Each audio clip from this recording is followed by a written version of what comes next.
Hello students, welcome to the science edu world.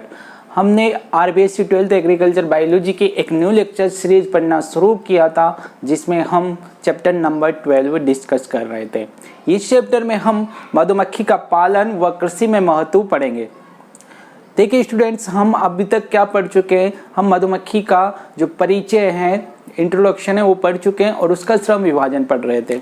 हम श्रम विभाजन में कहाँ तक पहुँच चुके हैं, तो हम श्रमिक मधुमक्खियों को डिस्कस कर रहे थे। ठीक है, हमने देखा था कि श्रमिक मधुमक्खियों का निर्माण भी निषेचित अंडों से होता है। बस फर्क सिर्फ इतना है कि इनको भोजन के रूप में रॉयल जेली के स्थान पर साधारण जेली दी जाती है। एक छत्ते में जो सर्वाधिक मात्रा में जो मधुमक्खियां पाई जाती है, 95% से भी अधिक, वो कौन सी होती है? श्रमिक मधुमक्खियां। ये बहुत सारे कार्य कर रही थी और इनमें से इनका मुख्य कार्य क्या था? भोजन एकत्रित करना। ठीक है, तो श्रमिक मधुमक्खियां जो हैं हमारी, श्रमिक वर्कर बी, इनका मुख्य कार्य क्या है? भोजन एकत्रित करना, है ना। क्या कार्य इनका मुख्य? भोजन एकत्रित करना। और ये जो भोजन एकत्रित करने का कार्य है, इसको ये श्रमिक मधुमक्खियां दो दलों में विभाजित करके करती है। ठीक है, मतलब भोजन एकत्रित करने के लिए ये खुद को कितने दलों में विभाजित कर लेती है? दो दलों में। जो पहला दल होता है, इसका कार्य क्या होता है? भोजन का पता लगाना। जो पहला दल है,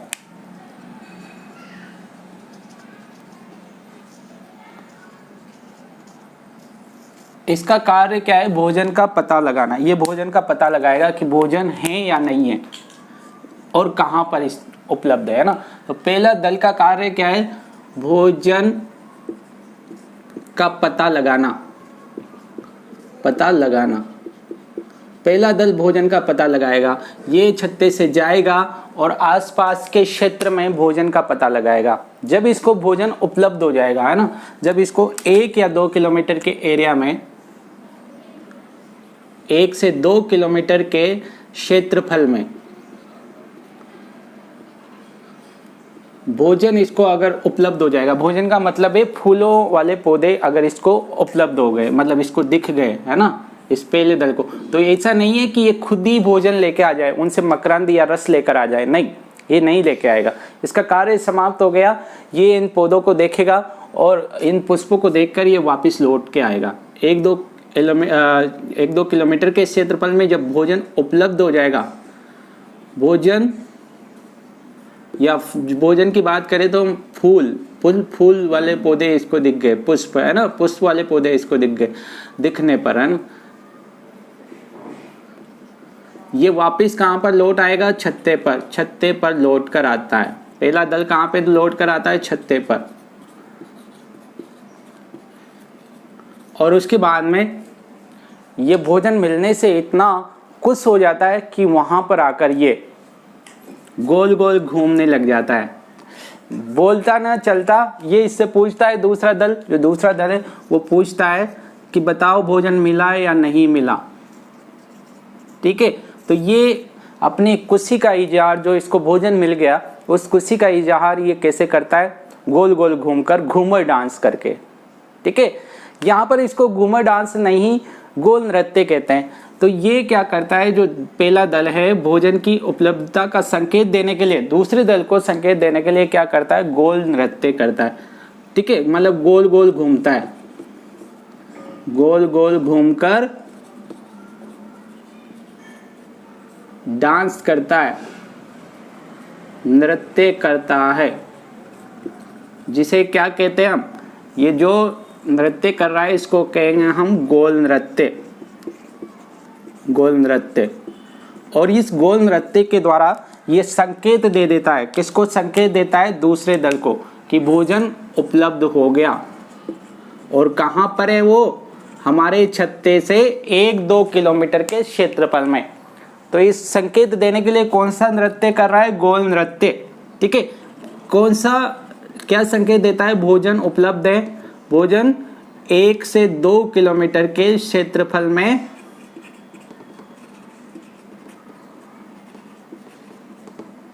उपलब्ध है।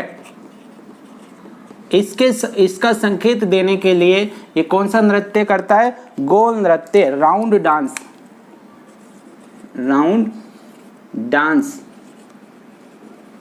Round dance. और राउंड डांस करने के बाद इसको दूसरे दल को पता लग गया कि भोजन मिल गया, अब इसको शांति मिल जाती है। ये सोचता है कि ये बहुत खुश हो रहा है, गोल नृत्य कर रहा है, इसका मतलब भोजन मिल गया, ठीक है ना। अब ये इससे पूछता है कि बताओ भोजन किस दिशा में है, कहाँ पर जाना है हमें भोजन लेने के लिए, क्योंकि छत्ते के 1-2 किलोमीटर का एरिया तो चारों तरफ है, या चारों तरफ ही जाएंगे कि या दूसरा दल? नहीं, भोजन की दिशा में ही जाएगा। तो इससे पूछते बताओ भोजन कहाँ है, तो पहला दल फिर से क्या करता है, फिर से बोलता न चलता है, और ये तो कुछ इतना हो गया कि एक नृत्य के बाद दूसरा नृत्य करना प्रारंभ कर देता है। तो पहले ये गोल गोल घूम के घूमर डांस कर रहा था, उसके बाद में इसके पश्चात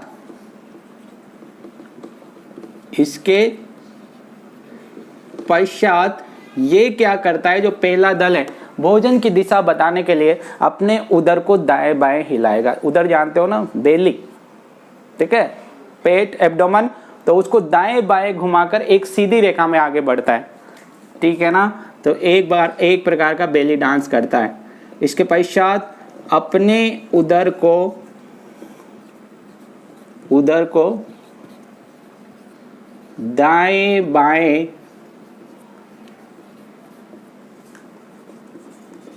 हिलाकर एक सीधी रेखा में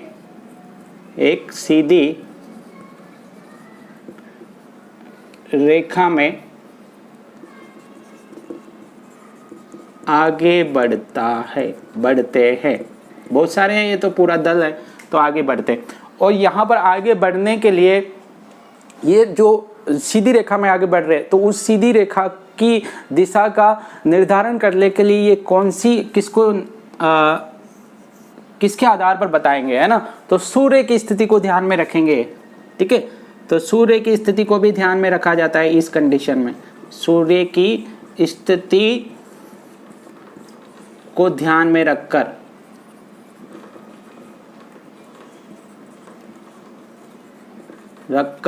और जो ये नृत्य कर रहे हैं, उधर को दाएं बाएं घुमाते हुए एक सीधी रेखा में आगे बढ़ रहे हैं, जिसमें सूर्य की स्थिति को भी ध्यान में रखा जाता है। तो ये जो नृत्य, बेली डांस जो ये कर रहे हैं, इसी बेली डांस को हम यहाँ पर कहेंगे वेगल नृत्य।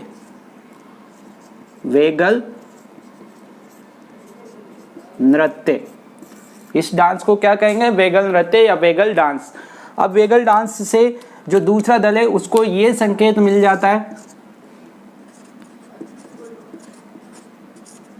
इसको संकेत मिल जाता है कि भोजन किस दिशा में, क्योंकि ये वेगल नृत्य करते हुए जिस सीधी रेखा में आगे बढ़ते हैं, भोजन उसी दिशा में होता है। तो ये दूसरा पहला दल बता जरूर नहीं रहा, लेकिन संकेत दे रहा है, ठीक है ना। तो वेगल नृत्य से किसका संकेत मिलता है? भोजन की दिशा का। भोजन की दिशा का संकेत। आपसे क्या क्वेश्चन पूछेंगे कि बताओ मधुमक्खियां भोजन की दिशा का संकेत कौन से नृत्य द्वारा देती है? तो आपको बताना है वेगल नृत्य द्वारा। भोजन की उपलब्धता का संकेत कौन से नृत्य द्वारा देती है? तो आपको बताना है गोल नृत्य द्वारा। किस प्रकार से करती है ये नृत्य, आपको समझ में आ गया होगा। पहला नृत्य कौन सा होता है, पहले कौन सा नृत्य करती है? ये गोल नृत्य, राउंड डांस, और फिर उसके बाद में वेगल डांस, ठीक है। अब इसको संकेत मिल गया, मतलब यहाँ पर ये जो भी नृत्य कर रही है ना, सीधी सी बात ये है बच्चों कि ये कुछ कहती न बोलती न कहती है, सिर्फ संकेतों में समझा देती है। और संकेत भी कौन से? डांस वाले, ठीक है।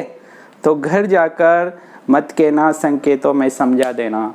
तो यही कार्य करती है, ये छत्ते पर जाकर नहीं कहती, संकेतों में समझाती है दूसरे दल को। अब संकेत मिल गया दूसरे दल को, तो दूसरा दल क्या करेगा? भोजन एकत्रित करके लाएगा। भोजन का मतलब है मकरंद, ठीक है।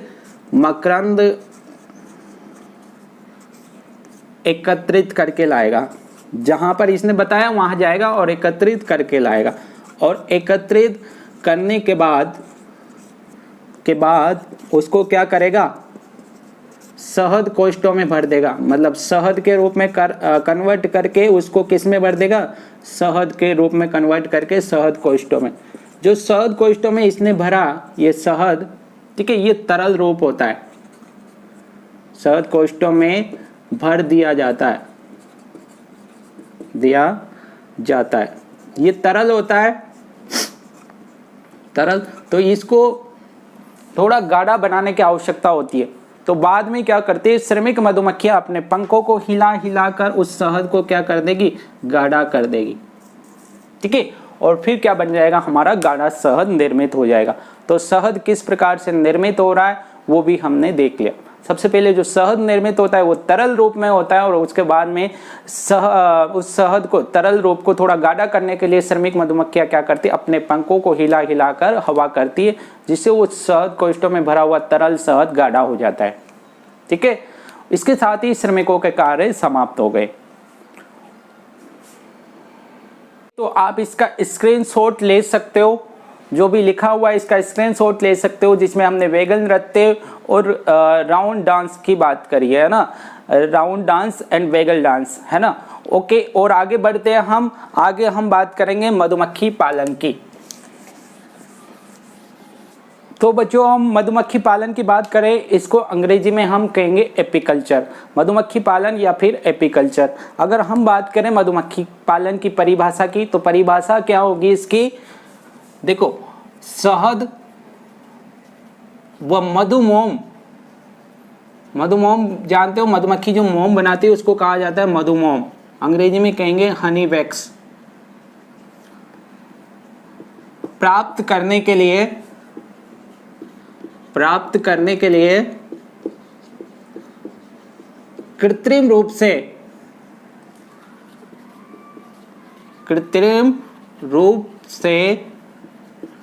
मधुमक्खी को पालना, मधुमक्खी का पालन करना क्या कहलाता है, मधुमक्खी पालन, या फिर क्या कहलाएगा, एपीकल्चर कहलाता है, ठीक है ना। ओके, अब देखो, मधुमक्खी पालन के लिए हम जिन छत्तों का उपयोग करते हैं वो लकड़ी के बने होते हैं। एक्चुअली ये लकड़ी के बने बॉक्स होते हैं, लकड़ी के बॉक्सों का उपयोग किया जाता है, ठीक है, लकड़ी के बने बॉक्स का उपयोग किया जाता है। ये यहाँ पर आपको लकड़ी का बना एक बॉक्स दिख रहा होगा, जो कि मधुमक्खी के छत्ते के रूप में उपयोग में लिया जाता है। इनको पेटियां भी बोलते हैं, मधुमक्खी पालन की पेटियां, या फिर मधुमक्खी पालन के लिए लकड़ी के बने कृत्रिम छत्ते, ठीक है। अब देखो, ये जो छत्ते होते हैं, ये एक्चुअली इनमें दो भाग होते हैं, ठीक है। ऊपर की ओर का हम बात करें, चलो बनाते हैं। यहाँ पर देखो, ये जो छत्ता है,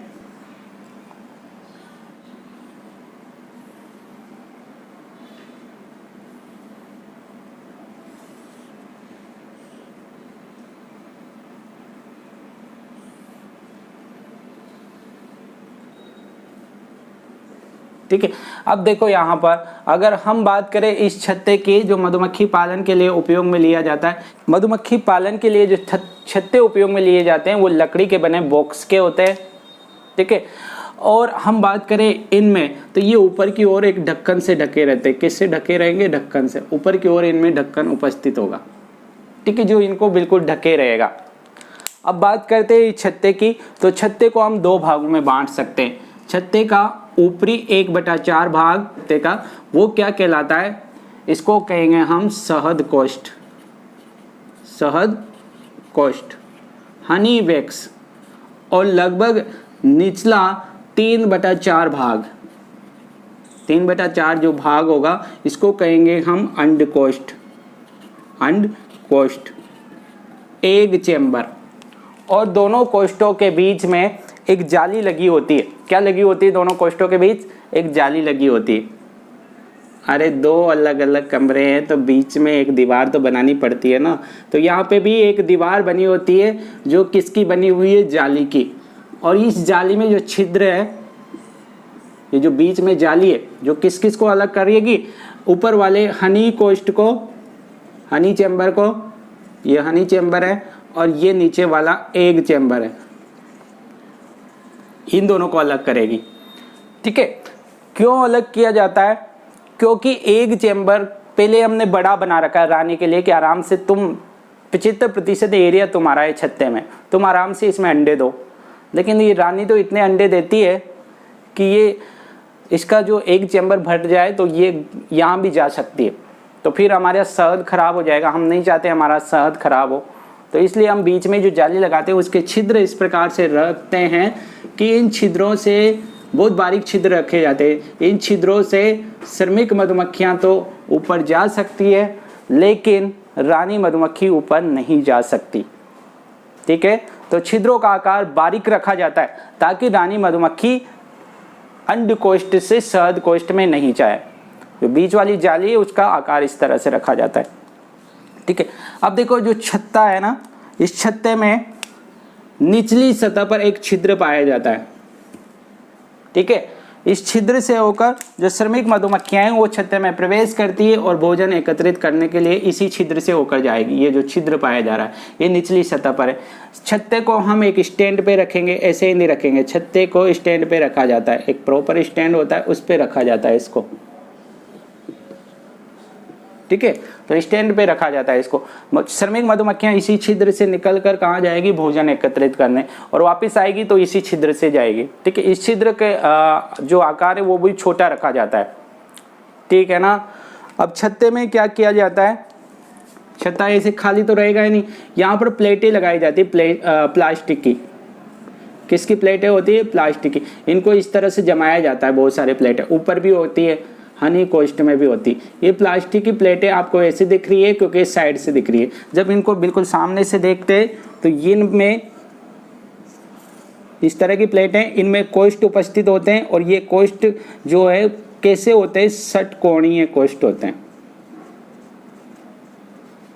कैसे, षटकोणीय।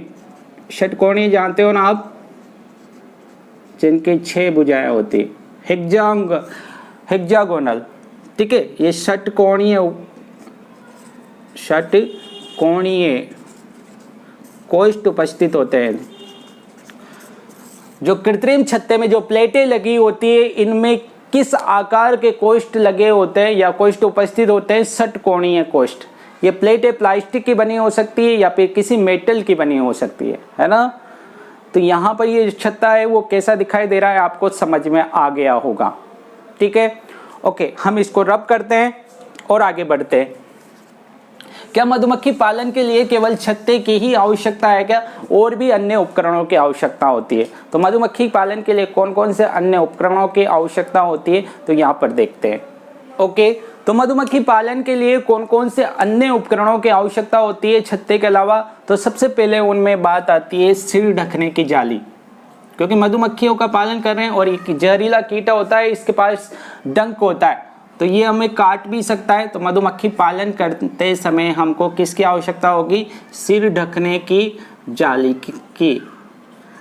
सिर ढकने की जाली भी हमको चाहिए मधुमक्खी पालन करने के लिए। ये जो डायग्राम में दिख रही है आपको, सिर ढकने की जाली है। इसको पहन के जो भी मधुमक्खी पालन कर रहा है किसान, वो क्या कर सकता है, मधुमक्खी का पालन करेगा ताकि वो उसको डंक मारेगी नहीं सिर पर, है ना, मुंह पे।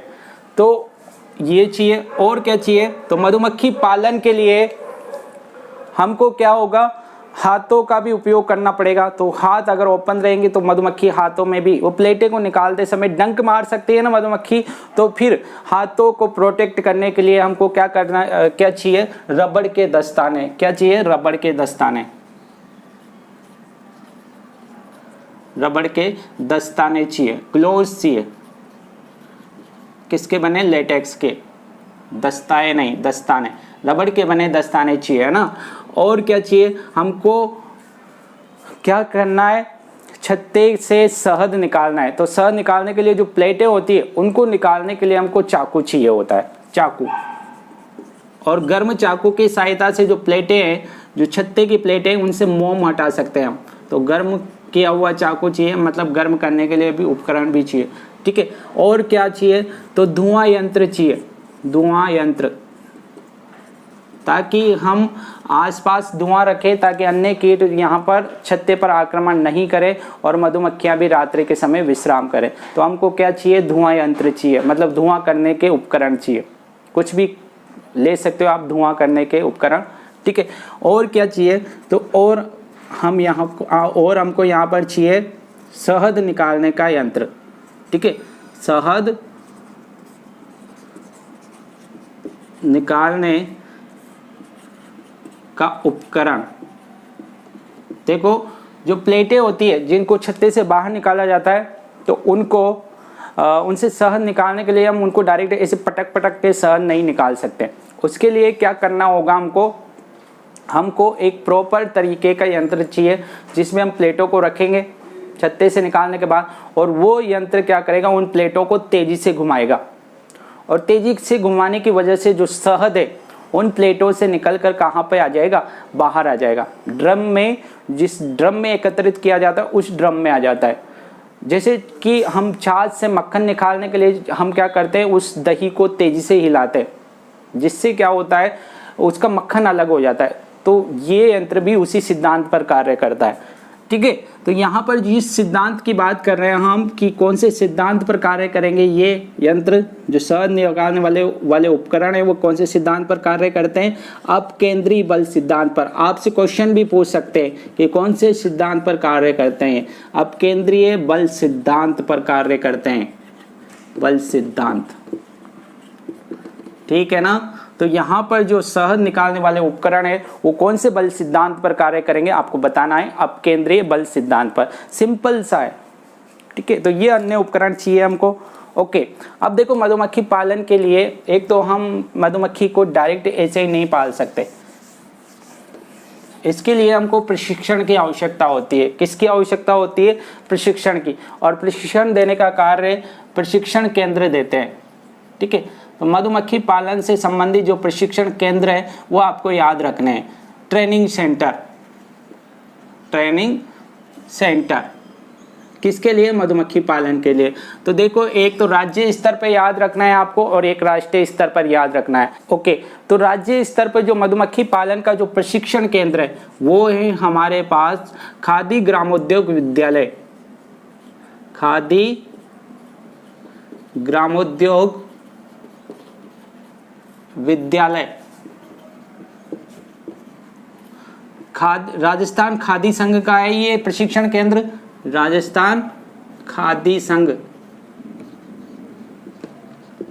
ये संघ है ना, राजस्थान खादी संघ, ये गांव के छोटे मोटे लघु उद्योगों को प्रेरित करता है। तो इसी संस्था के अंतर्गत आता है खादी ग्रामोद्योग विद्यालय, जो मधुमक्खी पालन का प्रशिक्षण केंद्र का कार्य कर रहा है। और ये कहाँ पर है, शिवदासपुरा में, शिवदासपुरा। और ये शिवदासपुरा कहाँ पर है, तो जयपुर में, ठीक है, जयपुर जिला है, उसमें शिवदासपुरा जो गांव है, ठीक है, उसमें राज्य लेवल का मधुमक्खी पालन का प्रशिक्षण केंद्र है। कौन से स्तर का, राज्य स्तर का, आपको याद रखना है, राज्य स्तर का। और अगर इसी के प्रशिक्षण केंद्र की बात करें राष्ट्रीय स्तर पर, राष्ट्रीय स्तर पर अगर मधुमक्खी पालन के प्रशिक्षण केंद्र की बात करें तो राजकीय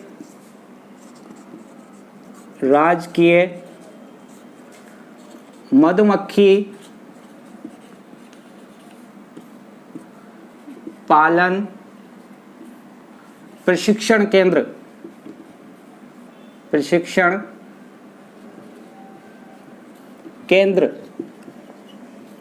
और ये कहाँ पर है, तो आपको याद रखना है ये जालीकोट गांव में है, जालीकोट गांव।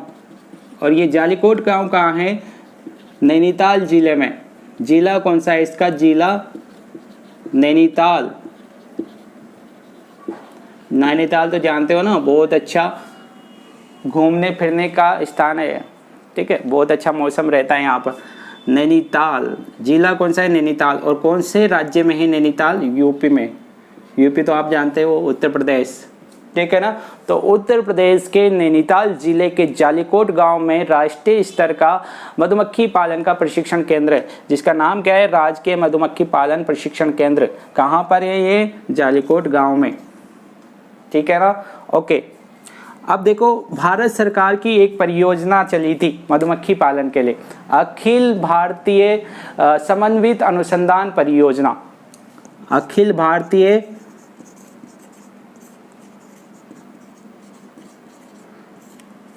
समन्वित अनुसंधान परियोजना। और इस परियोजना के तहत बहुत सारे कुटीर उद्योगों को, बहुत सारे लघु उद्योगों के लिए प्रशिक्षण केंद्र बनाए गए थे भारत की बहुत सारी सिटियों में, है ना। तो उसी में से हमारे राजस्थान का जो कोटा शहर है उसमें भी मधुमक्खी पालन का एक प्रशिक्षण केंद्र बनाया गया था। तो यहाँ बात करें अखिल भारतीय समन्वित अनुसंधान परियोजना के तहत राजस्थान के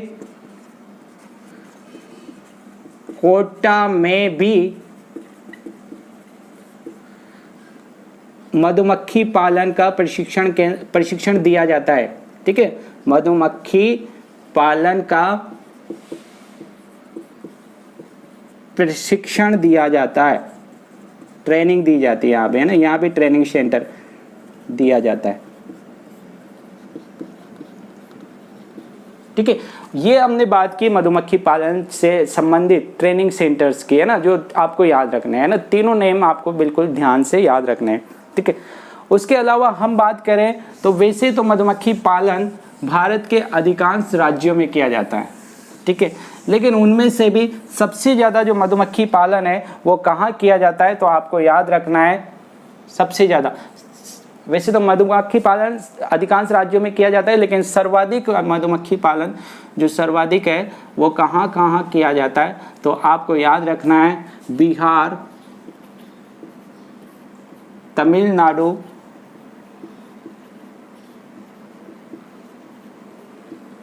उसके अलावा एमपी, और इसके अलावा एक और राज्य केरल राज्य। इन राज्यों में किया जाता है सर्वाधिक मधुमक्खी पालन। तो आपसे पूछा जाए कि सर्वाधिक मधुमक्खी पालन कौन कौन से राज्य में किया जाता है, तो 4 राज्यों के नाम आपको याद रखने हैं, बिहार, तमिलनाडु, एमपी व केरल। ठीक है ना, इन राज्यों में सर्वाधिक मधुमक्खी पालन किया जाता है भारत में। ठीक है, और आगे बात करते हैं हम। ओके, तो अगला टॉपिक है हमारे पास मधुमक्खी पालन के लिए मधुमक्खियां एकत्रित करना। हमको कृत्रिम रूप से मधुमक्खी पालन करना है, एपीकल्चर करना है, तो मधुमक्खियां तो होनी चाहिए हमारे पास। तो इसके लिए हम मधुमक्खियों को कहाँ से एकत्रित करके लाएंगे, तो इसके लिए हमारे पास 3 ऑप्शन है। ठीक है, हम क्या करेंगे, सबसे पहला ऑप्शन क्या है हमारे पास, हम कोई भी प्राकृतिक छत्ता देखेंगे। ठीक है, और प्राकृतिक छत्ते से मधुमक्खियों को एकत्रित कर लेंगे। प्राकृतिक छत्ते से कैसे एकत्रित करेंगे, तो शाम के समय क्या करेंगे, हम किसी कपड़े की सहायता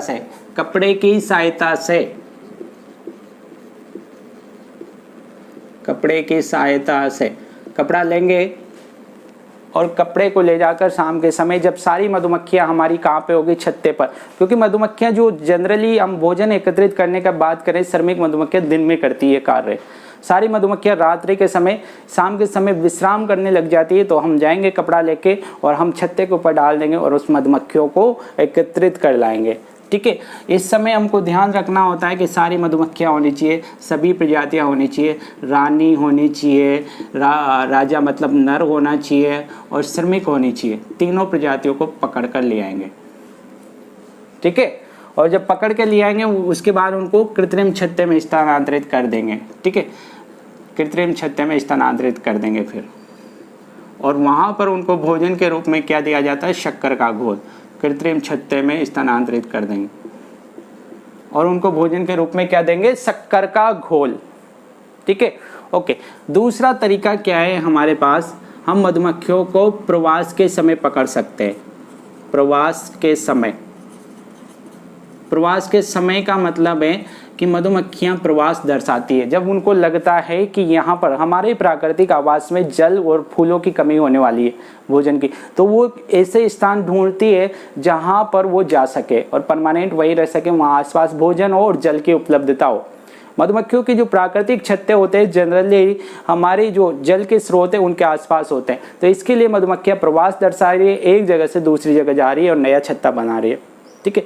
तो हमको पता लग रहा है कि यहाँ पर जल के स्रोत या मधुमक्खियाँ प्रवास दर्शाती है, तो वहाँ पर जाके हम एक टहनी रख देंगे।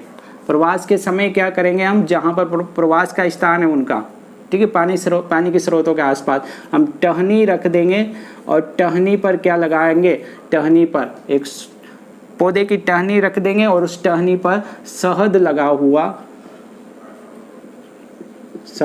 हुआ कपड़ा लपेट देंगे, ठीक है, लपेट देते हैं। जिससे क्या होता है, मधुमक्खियां उस कपड़े को देखकर उस पे जो शहद लगा हुआ उसके प्रति आकर्षित होगी, मधुमक्खियां आकर्षित होगी और वहां पर आकर चिपक जाएगी। उनको लगेगा कि अच्छा है, हम तो वैसे प्रवास दर्शा रहे, यहाँ पे शहद भी मिल गया हमको, है ना, तो यहीं पर जाके हम नाछत्ता बना देते। तो मधुमक्खियां आकर्षित होगी है उससे, उस कपड़े से, और चिपक जाएगी, ठीक है, आकर्षित होती है और चिपक जाती है। उसके बाद में हम उन मधुमक्खियों को पकड़ेंगे, उस टहनी को उठाएंगे सुबह जाकर या रात्रि के समय, उस टहनी को उठा के हम कहाँ पर स्थानांतरित कर देंगे, उन मधुमक्खियों को कृत्रिम छत्ते में, है ना। तो दूसरा तरीका क्या है, हम मधुमक्खियों को प्रवास के समय प्रवास वाले स्थान पर एक टहनी पर शहद लगा हुआ कपड़ा लपेट देते हैं और उससे मधुमक्खियां उसके प्रति आकर्षण दर्शाती है और वहां चिपक जाती है। उसके बाद मधुमक्खियों को हम कहाँ स्थानांतरित कर देंगे, कृत्रिम छत्ते में, है ना। तो दूसरा तरीका भी आपको समझ में आ गया होगा। तीसरा तरीका क्या है हमारे पास मधुमक्खी को एकत्रित करने का, हम ये दोनों तरीके नहीं अपनाना चाहते। सीधा सा हम तो क्या करना चाहते हैं, हम तो कोई भी ऐसा तरीका अपनाना चाहते हैं जिसमें कोई मेहनत की आवश्यकता नहीं है। तो हम क्या करेंगे, सीधे मधुमक्खी पालन के प्रशिक्षण केंद्र जाएंगे तो और प्रशिक्षण केंद्र वालों से बोलेंगे कि आपके पास मधुमक्खियां तो होगी सही, थोड़ी सी मधुमक्खियां हमें दे दो, हमें भी पालन करना है। तो मधुमक्खी पालन का जो प्रशिक्षण केंद्र है वहाँ से भी हम एकत्रित कर सकते हैं। बस वहाँ पे पैसे लगेंगे क्योंकि फ्री में तो देंगे नहीं है, ठीक है। पहले तो तुम्हारा सेटअप देखेंगे कि वास्तव में तुमने सही ऐसे, एक तो ऐसे ही लेके आ रहे हो उनकी मधुमक्खियों को, तो तुम्हारे पास सेटअप है या नहीं है, और सेटअप है अगर तुम्हारे पास तो फिर वो पैसे कुछ चार्ज लेते हैं और उसके बाद में मधुमक्खियाँ तुम्हें उपलब्ध करवा देते हैं, ठीक है। तो प्रशिक्षण केंद्र से भी आप एकत्रित कर सकते हो। 3 तरीके आपको समझ में आ गए होंगे मधुमक्खियों एकत्रित करने के, ओके। उसके बाद और आगे बढ़ते हैं हम इस चैप्टर में। तो अगला टॉपिक है हमारे पास मधुमक्खी पालन में सावधानियां। जब मधुमक्खी प्रशिक्षण केंद्र हम जाते हैं, हम मधुमक्खी पालन का प्रशिक्षण लेने जाते हैं, तो प्रशिक्षण केंद्र वाले हमको सावधानियां बताते हैं कि आप मधुमक्खी तो पालना चाह रहे हो, लेकिन ये सावधानियां आपको फॉलो करनी पड़ेगी, वरना आप मधुमक्खी पालन में लॉस कर दोगे। जो बिजनेस करना चाह रहे हो आप, उसमें लॉस हो जाएगा आपका, है ना, ठीक है। आप सक्सेसफुल बिजनेस नहीं कर पाओगे, है ना। तो वो जो सावधानियां हैं वही हमारे बुक वालों ने लिख के दिए और आपके एग्जाम में आपसे पूछी जा सकती है। तो जैसे प्रशिक्षण केंद्र वाले बताते हैं वैसे मैं आपको बता रहा हूँ, है ना। तो कौन कौन सी सावधानियां आपको ध्यान में रखनी है मधुमक्खी पालन के लिए। तो नंबर 1 हम बात करते हैं कि जब यदि कभी ऐसा हो कि मधुमक्खी जो पालन कर रहे हैं तो वहाँ पर जहाँ पे भी पालन कर रहे हैं उसके आसपास प्राकृतिक रूप से भोजन की कमी हो जाए, ठीक है। प्राकृतिक रूप से भोजन की कमी मतलब फूलों वाले पौधों की कमी हो गई, प्राकृतिक रूप से भोजन की कमी, भोजन की कमी यानी कि पुष्पों की कमी, है ना, पुष्पों की कमी हो गई तो क्या होगा, भोजन की कमी होने लग जाएगी मधुमक्खियों के लिए, मधुमक्खियां मरने लग जाएगी। तो फिर हमको क्या करना है, उस समय उनको क्या करना है, ऐसे ही नहीं छोड़ देंगे हम उस समय, उनको हम सपोर्ट करेंगे, उनको शक्कर का घोल देंगे भोजन के रूप में। हम उनको क्या देंगे, भोजन के रूप में शक्कर का घोल, ठीक है ना। और ये सब कब होता है, सामान्यतः गर्मी के मौसम में, है ना। गर्मी के मौसम में प्राकृतिक रूप से भोजन की कमी हो जाती है क्योंकि गर्मी के मौसम में फसली पौधे भी नहीं उगते आसपास, ठीक है, और पानी भी कम होता है, तो फिर भोजन की कमी हो जाती, ठीक है। समझ में आ रहा है ना,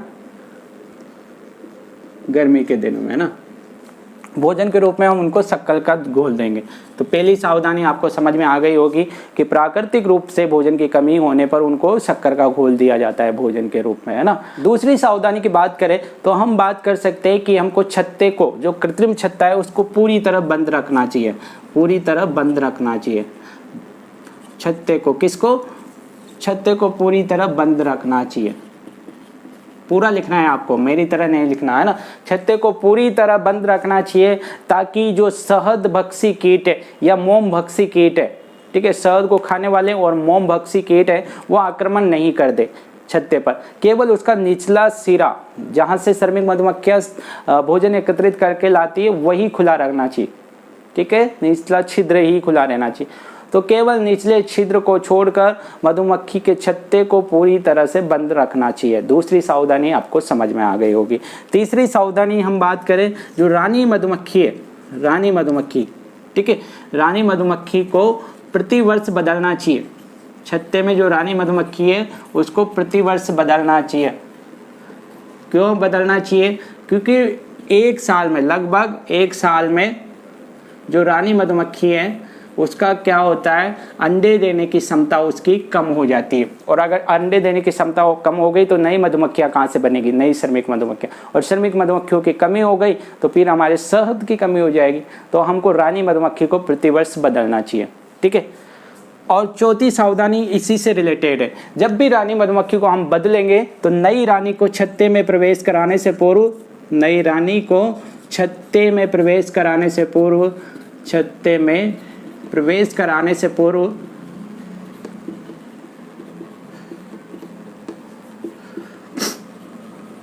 उस पर उसी छत्ते का शहद लगाना चाहिए। उस पर उसी छत्ते का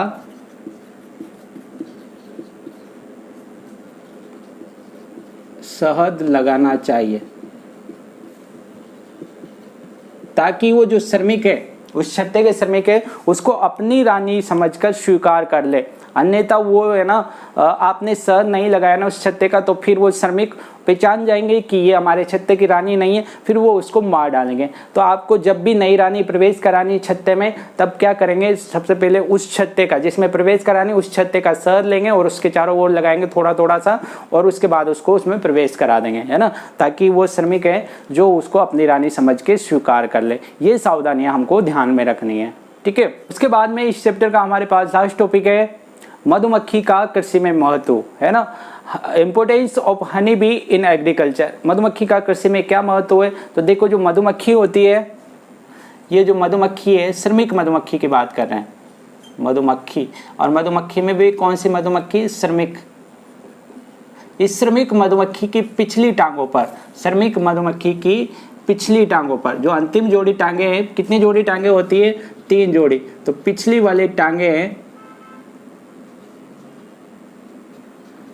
उन पर क्या पाई जाती है? पराग थैलियां, पोलन बास्केट, पराग थैलियां उपस्थित होती है, पराग थैलियां उपस्थित। और जब ये श्रमिक मधुमक्खियां शहद एकत्रित करने के लिए, किसके लिए? शहद एकत्रित करने के लिए, शहद एकत्रित करने के लिए कहाँ पर जाएगी? एकत्रित के लिए, शहद एकत्रण के लिए फूलों पर जाएगी। तो जब ये किसी फूल पर जाती है तो वहां से ये क्या कर लेगी, जो पराग कण है, फूलों के पराग कण, ठीक है, जो ये फूल पर जा रही है, किस पुष्प पर, तो फूल की बात कर रहे हैं हम, तो वहां से ये क्या करेगी, इन पोलन बास्केट में, इसकी पोलन बास्केट में क्या होंगे, उस फूल के क्या होंगे, पराग कण एकत्रित हो जाएंगे, पराग कण, ठीक है। और जब यही मधुमक्खी दूसरे फूल पर जाती है शहद के लिए, फिर से दूसरे फूल पर जाती है, मान लो फूल नंबर 1 है, वहाँ से परागकण एकत्रित हो गए, और शहद के लिए फिर से दोबारा दूसरे पुष्प पर जा रही है, दूसरा पुष्प है, सेकंड पुष्प नंबर 2 है, वहाँ पर जा रही है। तो ये परागकण इस पुष्प के वर्तिकाग्र पर पहुँच जाते हैं, वहाँ पर जाकर ये गिर जाते हैं। तो दूसरे पुष्प पर गिरा दिए तो दूसरे पुष्प के किस पर चले गए, वर्तिकाग्र पर। और तुम्हें पता है कि पराग कणों का, किसी पुष्प से पराग कणों का निकलकर दूसरे पुष्प के वर्तिकाग्र पर, या फिर पराग कणों का वर्तिकाग्र पर पहुंचना क्या कहलाता है, परागण। यहाँ पे परागण का कार्य कौन कर रहा है, मधुमक्खी। तो मधुमक्खी कर रही है, तो यहाँ पर इस परागण को कहेंगे कीट परागण। मधुमक्खी क्या होती है? कीट होती है, कीट परागण। ऐसा देखा जाता है जितना भी कीट परागण होता है, जितना भी कीट परागण होता है, इंसेक्ट पॉलिनेशन, उसका लगभग 80% कीट परागण का, संपूर्ण कीट परागण का लगभग 80% किसके द्वारा किया जाता है? केवल अकेले मधुमक्खी द्वारा, मधुमक्खी द्वारा। ठीक है, संपूर्ण कीट परागण का लगभग 80% किसके द्वारा किया जाता है? मधुमक्खी द्वारा। जो पर परागण होता है हमारा, पर परागण तो आप जानते हो ना, किसी एक पौधे के पुष्प के परागण दूसरे पौधे के पुष्प पर जा रहे, तो इसको बोलते पर परागण। ठीक है, तो ये पर परागण का एक प्रकार होता है कीट परागण। ठीक है ना, मतलब आपसे बोले कि मधुमक्खी पर परागण में मुख्य भूमिका निभाती है, और अगर कौन सा परागण करती है? कीट परागण। कीट परागण का 80% केवल किसके द्वारा होता है? मधुमक्खियों द्वारा। तो ये हमारी फसलों के परागण में सहायता करती है। ठीक है, इसलिए हमारी क्या होगी, जो अगर परागण बढ़ेगा तो परागण के बढ़ने से हमारी फसल की क्या होगी? फसल का उत्पादन बढ़ जाएगा, फसल का उत्पादन बढ़ जाएगा। क्यों बढ़ेगा? जो परागण होगा, इसी के बाद तो बीज बनते हैं, पुष्पों में ही तो बीज बनते हैं, पुष्प ही बीज बनाते हैं। ठीक है, बीजांड जो होता है वो बीज में परिवर्तित हो जाता है पुष्पों का। तो सीधी सी बात ये है कि परागण बढ़ने से फसल उत्पादन बढ़ जाता है, इसलिए मधुमक्खी हमारी फसल के लिए अच्छी है। तो हम बात करें कि ये कृषि महत्व के लिए अच्छी है, क्योंकि ये कौन सी प्रक्रिया में योगदान देती है? परागण में, पोलिनेशन में। कौन सा परागण करती है ये? तो आपको याद रखना है कीट परागण। टोटल कीट परागण का कितना प्रतिशत अकेले मधुमक्खी कर सकती है? तो ये है 80%। ठीक है, तो इसके साथ ही हमारा जो चैप्टर है मधुमक्खी का पालन व कृषि में महत्व, ये समाप्त हो गया है। ठीक है, इससे रिलेटेड जितने भी डाउट क्वेश्चन हैं वो आपके क्लियर हो गए होंगे, आई होप। अगर फिर भी कोई डाउट रह जाता है तो आप कमेंट बॉक्स में कमेंट कर सकते हो। ठीक है, और हम नेक्स्ट टाइम पे न्यू चैप्टर के साथ मिलेंगे। आज के लेक्चर में हम यहीं तक लेंगे। Thank you so much.